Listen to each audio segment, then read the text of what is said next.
Hello everyone.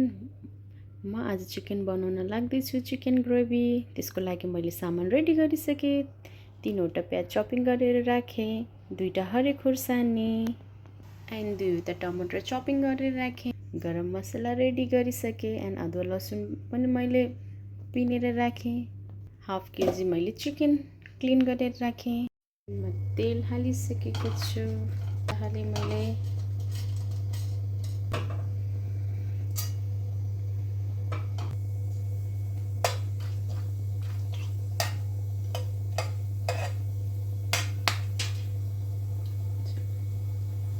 काटिरहेको खोर्सानी प्याज हालेँ मैले।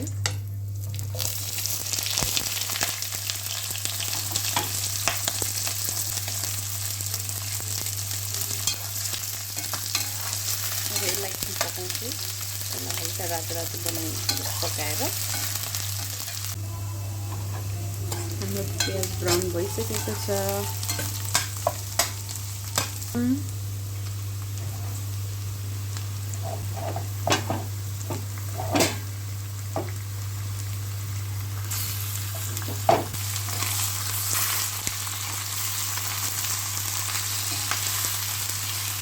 हामी यसमा हल्दी हाल्दैछौँ।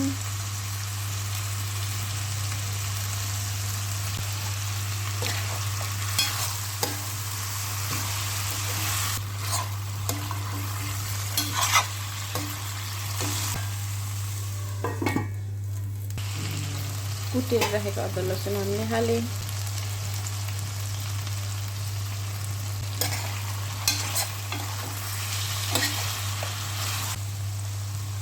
स्वाद अनुसार नुन,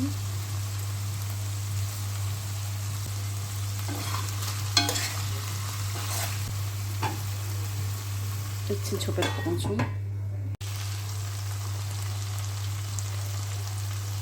धनियाको धुलो 1 चम्चा, हरियो खुर्सानी 1 चम्चा,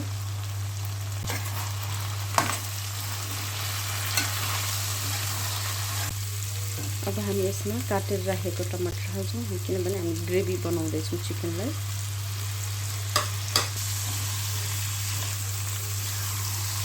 काटेर राखेको अब धनिया पनि हामी यसमा हाल्छौँ।